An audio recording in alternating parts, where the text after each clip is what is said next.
Père Céleste, nous te remercions tellement pour cette opportunité de t'entendre sur ce sujet qui va toucher beaucoup de vies et frapper beaucoup d'entre nous dans des domaines de notre vie et de notre âme qui doivent recevoir une attention particulière. Alors Père, je te prie pour que tu puisses nous convaincre et également nous donner de l'espoir dans ce domaine d'avoir la victoire sur la convoitise des yeux. Au nom de Jésus, Amen. Bienvenue au séminaire intitulé La foi plutôt que la chair.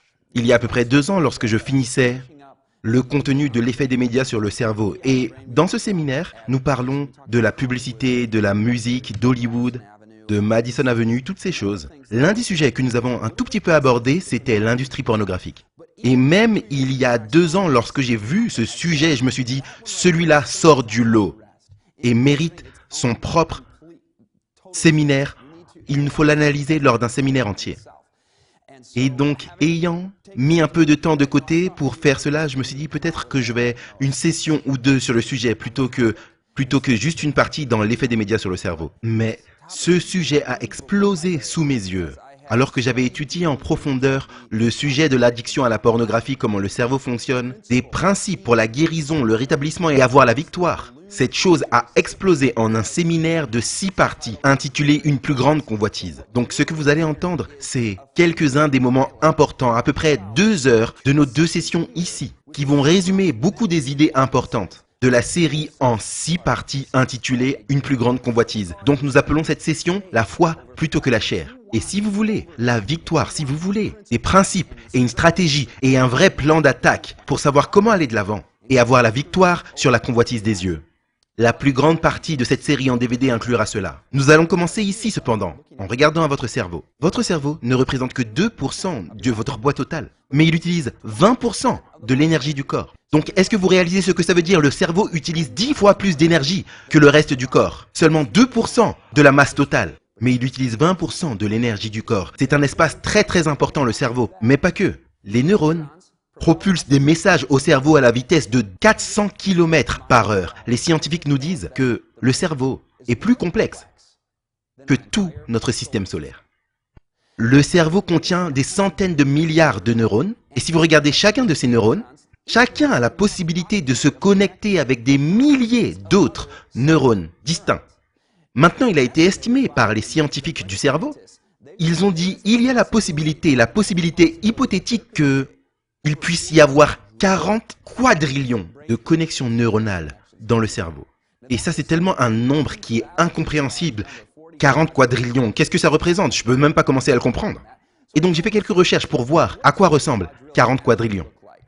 Eh bien, ils disent, si vous prenez des billets d'1$ et que vous les mettez sur la surface de la Terre, l'un après l'autre, et que vous les mettez sur toute la surface de la Terre, incluant les os, l'un derrière l'autre, en ligne, couvrant toute la Terre, pour arriver à la somme de 40 quadrillions, vous devrez couvrir toute la surface de la Terre 50 fois, à peu près 50 fois. Et c'est même encore plus fou que ça. Si vous comptez toutes les possibilités différentes des configurations électrochimiques de chacune de ces 40 quadrillions possibles de connexions, alors ce qu'on regarderait là, ce serait un nombre qui est tellement à des années-lumière de ce que je peux comprendre. Ce serait 10 avec 10 trillions de zéros derrière. 10 avec 10 trillions de zéros derrière, c'est le nombre de configurations possibles de ces 40 quadrillions de connexions. Maintenant, expliquez cela avec un point de vue évolutionniste. La théorie évolutionniste dit que l'évolution ne se produira que, une avancée ne se produira que sur la base de la survie du plus fort, sur la base des besoins et des nécessités auxquelles les espèces font face, mais nos cerveaux auraient supposément évolué pour être des trillions de fois plus complexes, que nous ne pourrons jamais les utiliser dans une seule vie. C'est parce que nos cerveaux ont été créés pour l'éternité. Nous avons été prévus pour vivre, pour grandir, apprendre à perpétuité, avec toutes ces connexions potentielles. Et soit dit en passant, ce sont les chiffres que nous connaissons aujourd'hui, et ils seront probablement révisés à l'avenir. Mais laissez-moi partager une citation de « Pour un bon équilibre mental et spirituel ». Il est dit « Les nerfs crâniens, qui communiquent avec l'ensemble du système, sont le seul moyen par lequel le ciel peut communiquer avec l'homme et avoir un impact sur sa vie intérieure. Alors non seulement le cerveau est l'organe le plus puissant, complexe et incroyable, mais c'est également l'organe spirituel. C'est le seul moyen par lequel le ciel peut communiquer avec nous. C'est le seul moyen par lequel Dieu peut communiquer avec nous. Ce qui nous amène à l'addiction sexuelle. Parce qu'un organe puissant peut devenir puissamment addict. Et nous allons regarder comment la pornographie affecte le cerveau. Lorsque vous voyez la profondeur du problème dans cette session, cela fera naître non seulement un sentiment d'urgence du style « Waouh, c'est ce dans quoi nous nous sommes mis », mais également la solution sera simplement cachée dans le problème. Ce que vous allez voir est incroyable. C'est une très bonne nouvelle, mais voici les profondeurs du problème. Premièrement, les études nous disent que seuls 13,9% des jeunes hommes n'ont jamais vu de la pornographie. Et si vous faites partie de ces 13,9% et vous dites « Oui, j'ai jamais vu ce genre de truc, je n'ai pas besoin de regarder ce séminaire », la vraie question c'est « Est-ce que vous avez eu la victoire complète sur la convoitise des yeux ?» Parce que le problème n'est peut-être pas le contenu pornographique. C'est quelque chose avec quoi pratiquement tous les hommes luttent et doivent avoir la victoire complète. Et les femmes également, soit dit en passant, ce n'est pas un séminaire que pour les hommes, c'est orienté pour les hommes. Les femmes luttent également avec ce genre de choses et il y aura des principes pour avoir la victoire, particulièrement dans le séminaire Une plus grande convoitise. Les principes pour avoir la victoire peuvent être appliqués à tout, pas seulement à la pornographie et à l'addiction. Mais encore quelques recherches et statistiques. Un chercheur canadien a tenté de faire une recherche sur des hommes d'âge universitaire. Ce qu'il a trouvé, c'est que l'étude ne pouvait même pas se faire. Parce qu'il ne trouvait pas un seul jeune homme d'âge universitaire qui n'ait pas déjà été exposé à la pornographie. Maintenant, il a tout juste exagéré lorsqu'il a fait cette déclaration. Il a dit « Les jeunes hommes qui ne regardent pas de la pornographie n'existent pas ». Bon, c'est une petite exagération, mais les chiffres sont tellement énormes qu'il ne réussit à trouver personne. On peut également voir que c'est un gros problème dans l'Église. 50% des hommes chrétiens admettent dans les sondages être addicts à la pornographie. 54% des pasteurs ont vu de la pornographie durant cette année. Et ça, c'est ce qu'il avoue dans les sondages. Donc vous pouvez imaginer que les chiffres sont bien plus bas que la réalité. Désolé, dans une autre recherche, 70% des hommes reconnaissent qu'ils luttent avec, donc 50% reconnaissent qu'ils sont addicts. Qu'est-ce que la Bible a à dire là-dessus? Le mot grec porneia s'applique usuellement à la fornication, mais assurément nous pouvons l'utiliser ici concernant le sujet dont nous discutons. Porneia, dans Matthieu 15, 19, il dit que porneia vient du cœur. Parce que Jésus a enseigné dans Matthieu 5 que vous pouvez même commettre l'adultère dans vos pensées, en convoitant une femme qui n'est pas la vôtre. 1 Corinthiens 6, 19 dit que nous devons fuir porneia, tout comme Joseph, littéralement, a couru pour échapper à la femme de Potiphar qui essayait de le séduire. Fuyez porneia. 1 Corinthiens 6, 18 dit également que, en pratiquant porneia, vous péchez contre votre propre corps. Et donc si vous réfléchissez, le péché sexuel est juste une forme d'abus de soi-même. Vous avez peut-être déjà entendu cet euphémisme auparavant pour parler de la masturbation. L'abus de soi, c'est faire du mal à son propre corps. Nous allons voir comment dans le cerveau dans quelques instants. 1 Thessaloniciens 4, verset 3 dit que nous devons nous abstenir de porneia, s'abstenir manifestement complètement. Apocalypse 9, verset 21, explique que ceux qui reçoivent les plaies dans les derniers jours comprennent, parmi d'autres, les utilisateurs de porneia. Dans Apocalypse 17, 18 et 19, on voit que porneia est utilisé comme une analogie pour les infidélités des fausses religions ou ce qui est connu comme Babylone.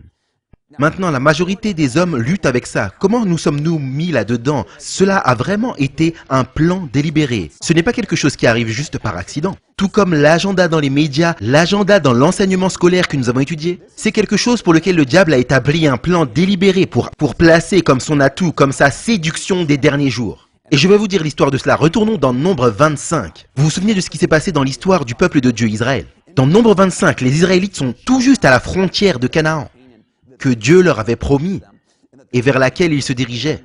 Et le roi local, le roi de la région, Balak, a vu le danger de ce peuple qui arrivait. Et donc il a embauché Balaam pour maudire les Israélites, maudire ces gens. Mais ça n'a pas marché, vous vous souvenez? Au lieu de ça, Balaam les a bénis 3 fois. Ensuite, Satan met sur la table sa stratégie numéro 2. L'envoi des femmes moabites, l'envoi des tentatrices. Et les hommes israélites ont été complètement terrassés par cela, ont commencé à rentrer dans l'idolâtrie, à adorer des dieux moabites et à commettre porneia avec des femmes moabites. Et donc, tout juste quand ils étaient à la frontière de Canaan, ils allaient rentrer. Et cela est arrivé et il les a juste balayés. C'est la même chose aujourd'hui. Écoutez ce que dit la revue Herald. Le même Satan est maintenant à l'œuvre pour affaiblir et détruire le peuple qui est à la frontière de la Canaan céleste. Satan sait que c'est son moment. Il ne lui reste que peu de temps avec lequel il peut œuvrer. Et il travaillera avec une force incroyable pour piéger le peuple de Dieu, avec les points les plus faibles de leur caractère. Il y aura des femmes qui deviendront tentatrices et qui feront de leur mieux pour attirer et gagner l'attention des hommes.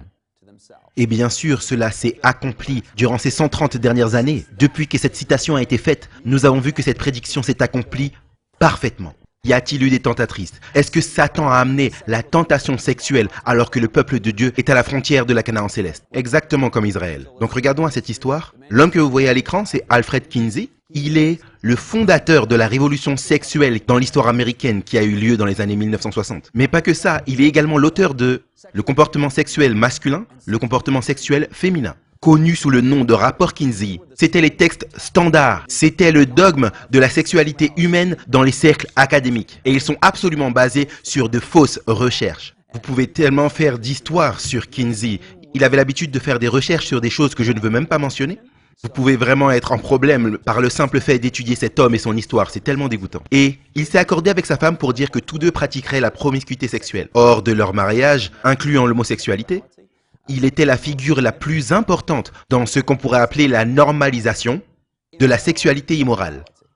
Et tragiquement, ce prédicateur de la déviance sexuelle et de la liberté sexuelle et de la libération sexuelle, il est mort précocement.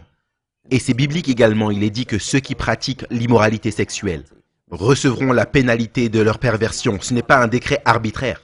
En fin de compte, c'était un individu très triste. Et ce qu'on voit en fait dans l'histoire, c'est quelque chose de très intéressant. Devinez qui a lu et étudié les matériaux de Kinsey. Nul autre que Hugh Hefner, le fondateur de Playboy, le fondateur du mouvement pornographique aux États-Unis. Et il a dit « Je serai le distributeur des idées de Kinsey ». Donc le mouvement a commencé avec Kinsey et Kinsey est tellement important dedans, j'aimerais faire une comparaison. Kinsey est au mouvement pornographique ce que Darwin est au mouvement évolutionniste ou à la théorie de l'évolution. Et si vous pensez à ces deux-là, ils sont plus ou moins similaires dans un certain sens. Le Kinseyisme, la déviance sexuelle ou la révolution sexuelle, prêche que vous pouvez faire ce que vous voulez faire et en gros l'organisme humain peut se comporter comme un animal. Voilà pourquoi le lapin. Mais qu'est-ce qu'enseigne le darwinisme? Nous sommes juste des animaux évolués. Là où le darwinisme réduit, élimine le créateur, le kinseyisme réduit, méprise la créature qui est à l'image de Dieu. Et donc ces deux-là, ce sont les attaques que Satan utilise le plus à la fin des temps. Éliminer le créateur et abaisser la créature. Les deux nous réduisent au niveau de l'animal et défigure l'image de Dieu dans l'homme. C'est son agenda principal sur cette terre. Maintenant, si vous regardez votre histoire personnelle, vous savez, c'est facile de parler de l'histoire de la révolution sexuelle, mais peut-être que vous luttez personnellement. Ou peut-être que vous n'avez pas regardé des choses inappropriées depuis très longtemps. Peut-être que ça fait des mois ou que ça fait même une année. Mais la plupart des hommes, la majorité des hommes, voire tous les hommes, ne peuvent pas pointer à une période de 2 à 5 ans, une période de 2 à 5 ans dans leur vie, où ils ont été complètement libres des pratiques dégradantes sexuellement et de la convoitise. Et si ce n'est pas le cas, si nous sommes esclaves de la convoitise, souvenez-vous, cela nous empêche de traverser pour aller dans la Canaan céleste. Mais il y a cependant une dernière statistique. Je vous ai donné des statistiques plutôt négatives. Mince, 54%, 50%, 74%, 80%. Eh bien, il y a une statistique qui n'a pas encore été compilée, j'attends vraiment de la voir. C'est qu'il y a plus d'hommes maintenant, je suis convaincu, il y a plus d'hommes maintenant. Ils sont en train de guérir de l'addiction à la pornographie et à la convoitise. Maintenant plus qu'à tout autre moment dans l'histoire, parce que c'est venu comme un déluge. Après les années 90, tout le monde avait accès à Internet, tout le monde avait du Wi-Fi, tout le monde avait accès aux vidéos. Et aujourd'hui, il y a des gens qui sont même pas dans des cercles religieux qui disent « J'en ai marre de cette addiction, je vais être libre de cela ». Et particulièrement les personnes religieuses qui savent le temps et l'urgence du temps dans lequel nous vivons. Ils disent « J'en ai marre, je cherche une vraie solution ». Donc je suis ici pour vous dire que la convoitise n'est pas inévitable et ce séminaire présentera un niveau d'espérance choquant. Donc pas seulement les statistiques criantes et la réalité déprimante du statu quo. En tant qu'individu, oubliez les statistiques. Vous pouvez être libre. Allons de l'avant. Pourquoi est-ce si dur d'arrêter? Vous avez probablement vraiment essayé d'arrêter. Probablement que vous ne croyez pas à pratiquer ces péchés. Vous ne voulez pas pratiquer ces péchés, mais vous avez le sentiment que vous ne pouvez pas vous empêcher de le faire. La raison pour cela, c'est qu'il y a en réalité un changement structurel, véritable dans le cerveau. Après un usage répété de la pornographie, après un usage répété de la masturbation, vous avez vu dans Pour un bon équilibre mental et spirituel que les principes moraux sont incroyablement faibles lorsqu'ils entrent en conflit avec des habitudes établies. Donc vous pouvez avoir des principes moraux qui sont solides comme le roc. Je crois en la pureté parfaite. Mais si vous avez des habitudes établies, devinez quoi? Ces principes moraux deviennent faibles. Et je vais vous montrer pourquoi dans le cerveau. Ce que vous voyez à l'écran, c'est un scan SPECT d'un cerveau normal. SPECT signifie tomographie par émission de photons. Regardez le cerveau normal et voici le cerveau d'un addict à la pornographie. Vous pouvez en fait voir des dommages visibles et des zones affaiblies du cerveau qui ne fonctionnent pas bien ou qui ne fonctionnent plus, tout particulièrement dans la zone frontale. Donc maintenant je vais vous montrer une image par le bas du cerveau. Donc là on est en dessous du cerveau, c'est l'image d'un addict à la cocaïne. Vous voyez tous les dommages et les trous, mince, ce cerveau a vraiment subi des dommages. Ça c'est le cerveau d'un utilisateur de pornographie, du dessous. C'est même pire qu'un addict à la cocaïne. L'apôtre Paul dans 1 Corinthiens 6, 18 dit que celui qui pêche sexuellement pêche contre son propre corps. C'est ce que nous voyons, il y a des vrais dommages dans 1 Corinthiens 3, 16. Lorsqu'il est dit, si vous détruisez le temple de Dieu, vous allez être détruits. C'est cela en image. Il est détruit à travers ses comportements. Voilà pourquoi nous utilisons le mot addiction. Nous utilisons le mot addiction parce que c'est une vraie addiction. Le docteur Jeffrey Satt a dit, la science moderne nous aide à comprendre que la nature sous-jacente d'une addiction à la pornographie est chimiquement pratiquement identique à une addiction à l'héroïne. Waouh! La façon dont le cerveau réagit à la pornographie est pratiquement identique au niveau chimique à une addiction à l'héroïne. Nous lisons également du Dr. J.D. Streisman que la pornographie déclenche une myriade de drogues naturelles internes endogènes qui reproduisent l'effet d'une drogue de la rue. L'addiction à la pornographie est l'addiction à ce que j'appelle l'érototoxine. Des drogues altérant le cerveau produites par le cerveau du consommateur. Et quelqu'un pourrait dire, tu sais, j'ai pas vu ça depuis longtemps, ça fait peut-être 9 mois. Et tu sais quoi, depuis ces dernières années? Peut-être 2 ou 3 fois. Est-ce qu'on dit ça avec la cocaïne ou l'héroïne? Vous savez, la pornographie n'est pas saine à une quelconque dose. Et c'est tellement comme une drogue que cela réplique exactement ce qu'une drogue fait dans votre cerveau. Et si vous permettez à l'ennemi d'avoir ce petit orteil dans votre vie, oh tu sais, je l'ai juste fait que, oh mais c'est pas un gros problème pour moi. Ce n'est pas vraiment une habitude, c'est quelque chose d'occasionnel. Vous savez quoi? Plusieurs études ont montré que la pornographie a la capacité de totalement ce que les scientifiques nomment totalement hypnotiser, absorber et capturer le cerveau, submergeant la capacité à prendre des décisions sages. Ce truc n'est pas quelque chose avec lequel vous voulez jouer, parce que s'il met un orteil dans votre vie, il va la creuser. Et vous devenez complètement captif de ces images. Soit dit en passant, Foyer chrétien, le livre, utilise le mot sorcellerie pour décrire la convoitise ou un comportement licencieux. C'est un type de sorcellerie, cela ensorcelle dans un sens véridique. Et voilà pourquoi nous lisons que la puissance de l'appétit causera la ruine de milliers. Donc cela pourrait être l'appétit pour la nourriture ou l'appétit pour les choses sexuelles. Ce sont les convoitises charnelles, lisons encore. Sera une cause de ruine pour des milliers. Mais s'ils avaient eu la victoire sur ce point, ils auraient eu la puissance morale pour avoir la victoire sur toutes les autres tentations de Satan. Mais ceux qui sont esclaves des appétits échoueront à parfaire un caractère chrétien. La transgression continuelle de l'homme pendant 6000 ans a amené la maladie, les douleurs et la mort comme fruit. Mais alors que nous approchons de la fin des temps, la tentation de Satan à propos de l'appétit sera toujours plus forte et plus difficile à vaincre. Est-ce que cette prophétie s'est accomplie aujourd'hui ou pas? Est-ce que les tentations de Satan au niveau de la nourriture et des convoitises sexuelles sont plus difficiles à vaincre aujourd'hui? Il est devenu extrêmement sophistiqué. Donc maintenant, on va regarder en profondeur dans le cerveau. Décrivons le processus neurologique de la convoitise. Vous avez peut-être entendu le processus du stress, ça s'appelle la cascade du stress. On va appeler ça la cascade de la convoitise.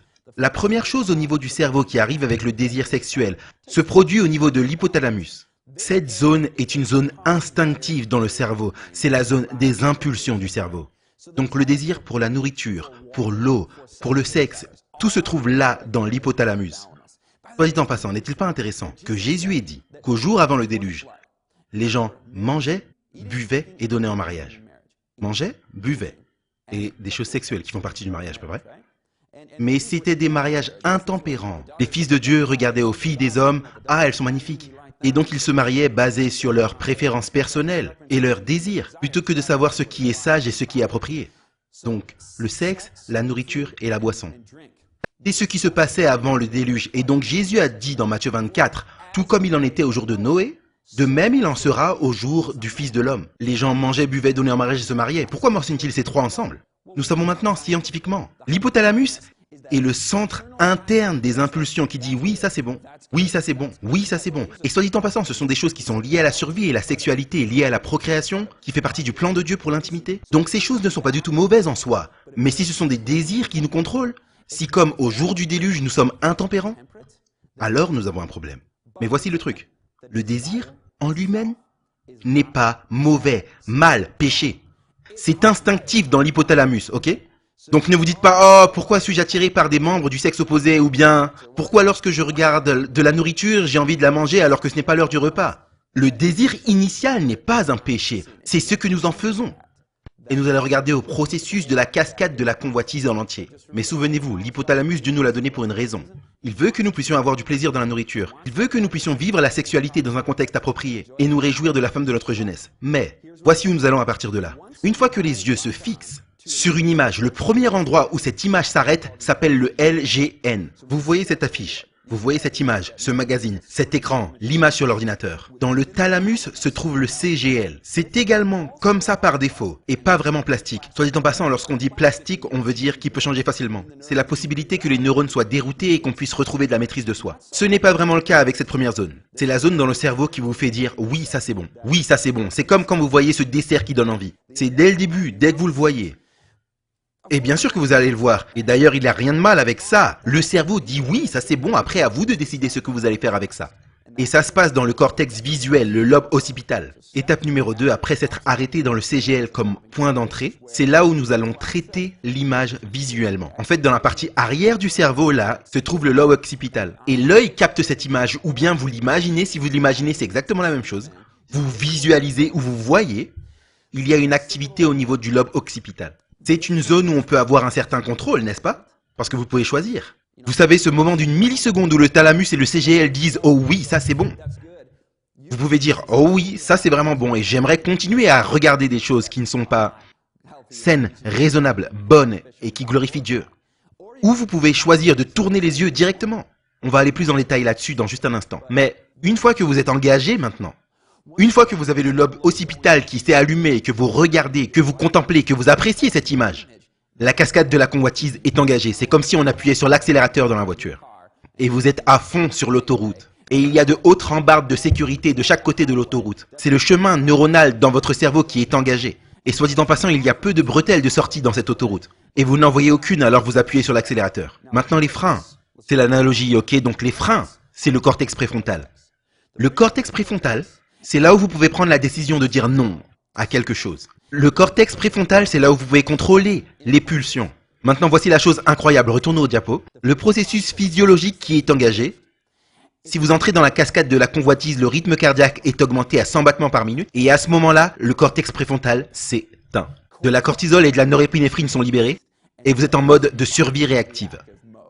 Donc voilà pourquoi je dis que c'est comme une autoroute avec très peu de bretelles de sortie, parce que vous êtes juste, boum, transféré dans les centres très primitifs du cerveau. Ces centres plus profonds des désirs émotionnels sont juste engagés et clignotent, et le lobe occipital absorbe tout ça. 100 battements par minute, c'est le moment où le cortex préfrontal commence à s'éteindre. Donc le rythme cardiaque augmente et quelque chose d'autre se passe. Lorsque vous regardez ce matériel ou que vous voyez une image, même juste pour quelques secondes, cela libère de la testostérone dans le flux sanguin, ce qui amorce le corps pour l'action sexuelle. Maintenant, la chose vraiment malheureuse à ce sujet, c'est que une fois que vous avez pris quelques secondes pour entretenir ces pensées ou voir cette image, la libération de testostérone s'est faite et ça prend un bout de temps pour que cette vague de testostérone puisse redescendre et se calmer.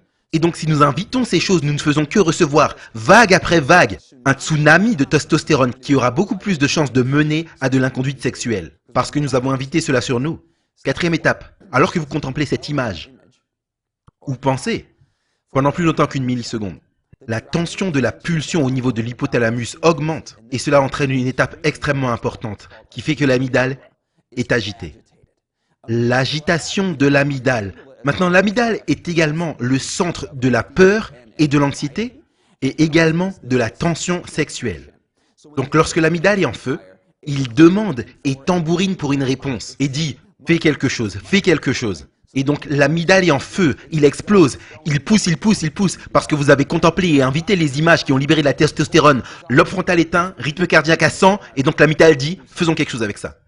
Maintenant, étape 5. Usuellement, les hommes libèrent l'agitation de l'amygdale par la masturbation. Cela libère une énorme quantité de dopamine et d'opioïdes endogènes. Le circuit plaisir-récompense dans le noyau accumbens, le cortex singulaire est stimulé, de la même façon qu'avec les abus de substances, et après l'éjaculation, l'amygdale est immédiatement calmée. L'anxiété et la tension sont libérées.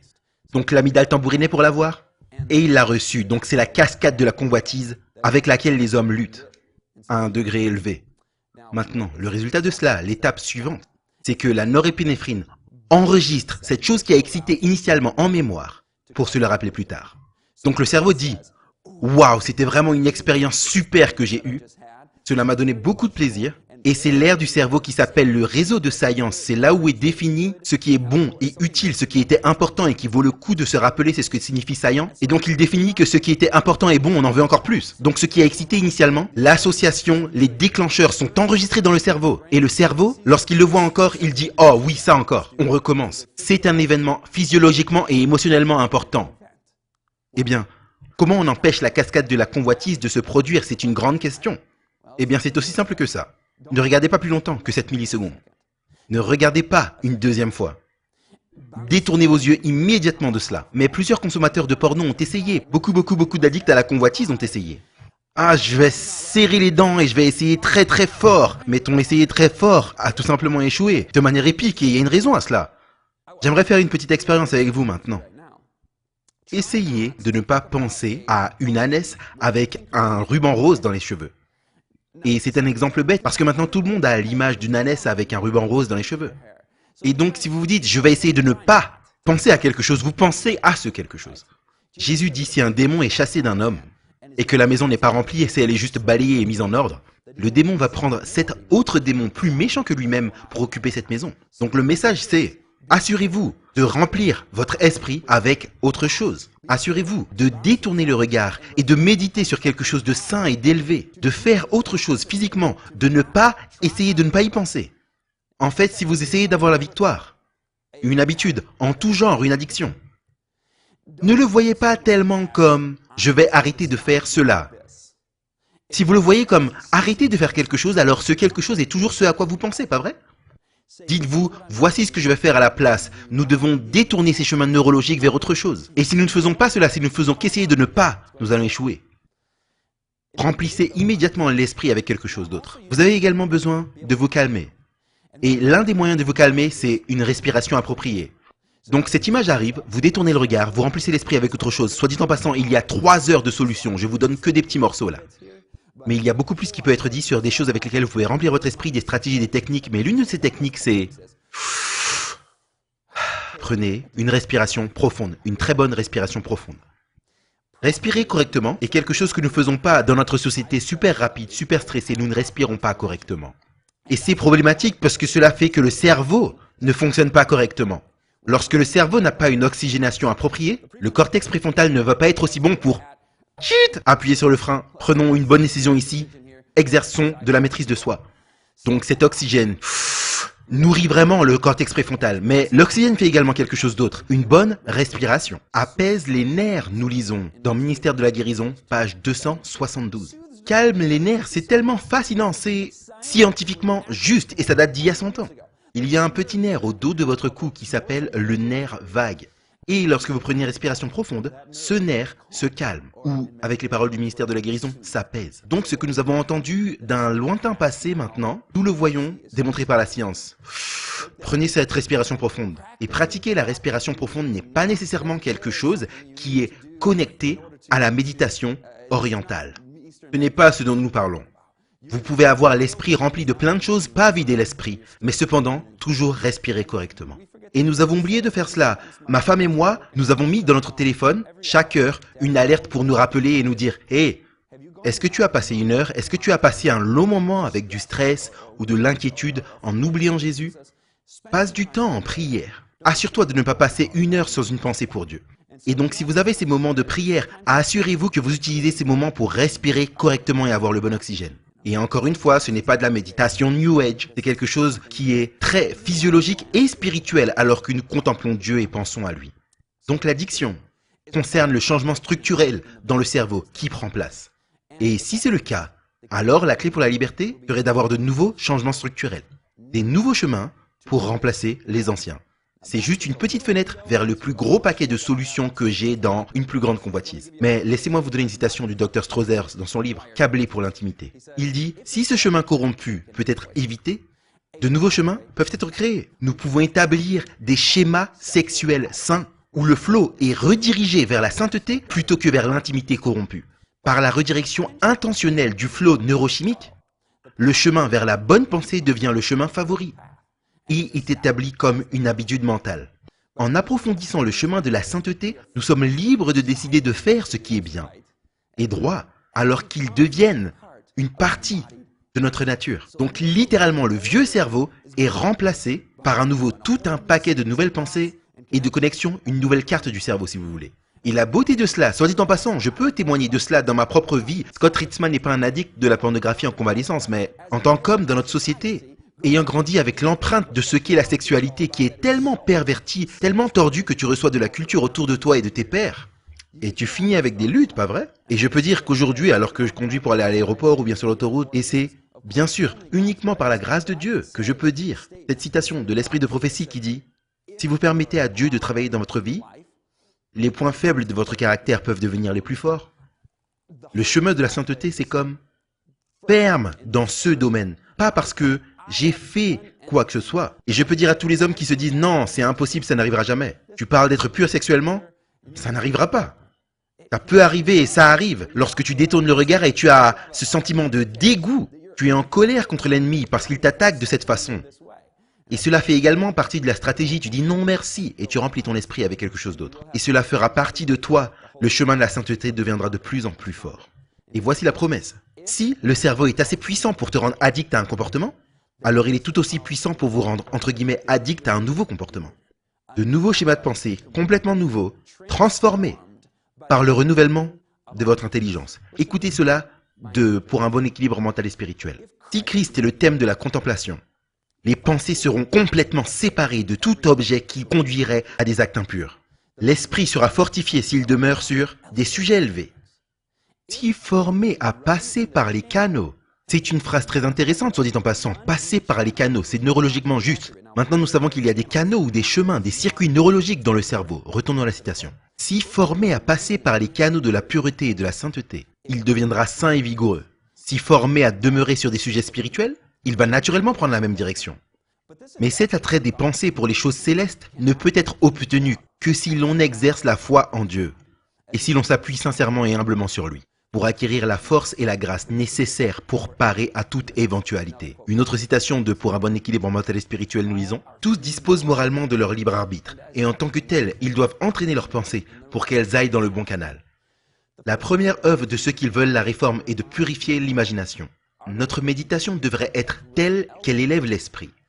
Que tout ce qui est vrai, que tout ce qui est honnête, que tout ce qui est juste, que tout ce qui est pur, que tout ce qui est aimable, que tout ce qui est recommandable, s'il y a une quelconque vertu ou une quelconque louange, alors pensez à ces choses. Voici un large champ dans lequel l'esprit peut divaguer librement. Cela donne beaucoup de liberté à l'esprit. Dieu a dit à Adam et Ève, vous pouvez manger de tous les arbres du jardin, juste celui-là. Faites attention. Et tellement de choses dans la vie, dans le monde de Dieu, c'est la liberté. Quand vous découvrez que l'arbre duquel vous êtes obsédé et que vous ne pouvez vous empêcher de retourner à chaque fois, vous pensez que c'est tout, parce que c'est tout ce que vous connaissez et votre cerveau est tellement accoutumé à aller là-bas. Et tout à coup, lorsque vous êtes libéré de cela, vous dites « Waouh, la vie est tellement meilleure, il y a tellement plus de joie, tellement plus de paix, tellement plus de fun !» Là, dans le monde de Dieu, avec l'environnement sain dans lequel il permet à notre esprit d'aller. Une autre citation de EMS 1. Si Satan cherche à détourner l'esprit vers des choses dégradées et sensuelles, reprenez le contrôle. Lorsqu'une imagination corrompue cherche à prendre le contrôle de votre esprit, fuyez vers le trône de la grâce et priez pour la force du ciel. Par la grâce de Christ, il est possible pour nous de rejeter les pensées impures. Jésus attirera l'esprit, purifiera les pensées et nettoiera le cœur de tout péché caché. Péché caché, c'est, soit dit en passant, un euphémisme pour le comportement dont nous parlons ici. Continuons à lire. Nos armes de guerre ne sont pas charnelles, mais elles sont puissantes en Dieu, pour renverser l'imagination et toute hauteur qui s'élève contre la connaissance de Dieu, et pour rendre captive toute pensée à l'obéissance de Christ. Donc vous voyez, toutes pensées peuvent être rendues captives pour obéir à Christ. Et c'est une promesse. Ce n'est pas quelque chose que je fais avec ma propre force. La Bible dit dans 1 Corinthiens 10:13 que Dieu ne vous laissera pas être tenté au-delà de vos forces, mais il pourvoira un moyen de s'en sortir. Nous lisons également dans Romains 6:16, ne savez-vous pas, qu'en vous livrant à quelqu'un comme esclave pour obéir, vous êtes esclave de celui à qui vous obéissez, soit du péché qui conduit à la mort, soit de l'obéissance qui conduit à la justice. Donc vous pouvez être un esclave de la justice. Je veux être de manière impulsive obéissant. Je veux arriver à un point où lorsque je fais la volonté de Dieu, je suis en réalité mes propres impulsions. Et alors que nos esprits sont tellement habitués, tellement habituels, tellement prompts aux habitudes, bonnes ou mauvaises, que c'est une bonne nouvelle pour de plus grandes victoires, pour une obéissance plus habituelle. Donc j'aimerais vous montrer quelque chose à l'écran maintenant. Vous voyez un groupe contrôle sain à gauche et un groupe de consommateurs de drogue à droite. Notez la partie du milieu du groupe contrôle sain, la portion orange foncé. Cela représente les centres du plaisir dans le cerveau. Les portions les plus foncées représentent une plus grande activité. Et donc dans un cerveau sain, il y a beaucoup de plaisirs. Des plaisirs simples dans la vie se produisent et cette zone est en ébullition. Maintenant regardez la zone sur la droite. Vous remarquez qu'il n'y a pas beaucoup d'orange là-bas. Le consommateur de drogue ne trouve pas beaucoup de plaisir dans la vie. C'est la même chose si vous êtes un addict aux jeux vidéo, un addict à la pornographie ou quoi que ce soit. Les plaisirs simples de la vie commencent à être fades. La vie telle que Dieu l'a créée commence à être inintéressante. Et nous commençons à avoir besoin de retourner vers cette chose pour avoir un quelconque plaisir dans la vie. Mais la bonne nouvelle, c'est qu'une fois que vous êtes esclave de la justice, voici le type de changement que vous expérimentez. Vous voyez un consommateur de méthamphétamine au milieu.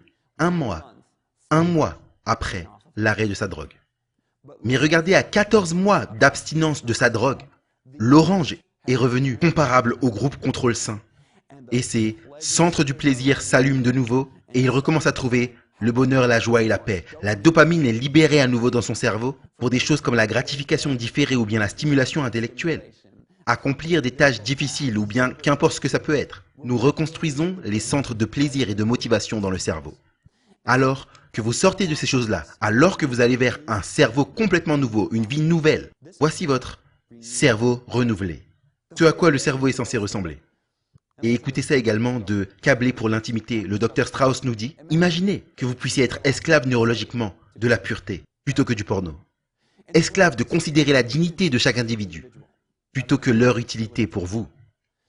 Le processus de la sanctification est une addiction à la sainteté, une fixation compulsive sur Christ et un schéma impulsif de compassion, vertu et amour. Pour le séminaire en entier, une plus grande convoitise, je lui ai donné le sous-titre « Esclave de la pureté dans un monde de pornographie ». Esclave de la pureté dans un monde de pornographie, nous pouvons l'être dans ces derniers jours, où le diable a cette dernière tentation en forme de fossé, où nous sommes à la frontière de la Canaan céleste et il arrive. Je vais faire venir les femmes moabites sur eux. C'est son tout dernier atout pour capturer l'âme de ces hommes. Là au milieu de l'époque la plus pornographique que notre terre n'ait jamais connue dans son histoire, vous pouvez être esclave de la pureté. Donc je vous encourage non seulement à voir l'entièreté de Une plus grande convoitise, mais restez dans les environs pour la session 2 de la foi plutôt que la chair. Vous allez voir des révélations incroyables du monde de la science, de la Bible, de l'esprit de prophétie. Et j'aimerais finir par la prière, alors que je pense à toutes ces âmes qui luttent avec cela. Dieu ne vient pas vers vous avec la condamnation, avec un amoncellement de honte sur vous. Mais cette culpabilité initiale que vous ressentez, donnez-la à Dieu et on va parler de la culpabilité et de la honte. Dans la session numéro 2, et quoi faire de ces sentiments, au niveau du respect de soi, et comment trouver le pardon, et comment trouver la victoire. Donc prions. Père Céleste, nous te remercions tellement pour ta grâce et ta miséricorde. Nous te remercions parce que tu nous as promis la victoire. Gloire soit à Dieu qui nous donne la victoire par notre Seigneur Jésus-Christ. Et Seigneur, je sais qu'il y a beaucoup d'âmes qui luttent. Il y en a beaucoup qui se sentent comme des échecs. Et Père, je prie que tu puisses juste affirmer leur humanité, qu'ils sont tes enfants, qu'ils ont été adoptés dans ton royaume et qu'ils auront la victoire par ta grâce. Père, je te remercie tellement pour la paix que tu donnes à chacun d'entre nous. Et je prie pour la paix pour chaque âme qui lutte au nom de Jésus. Amen.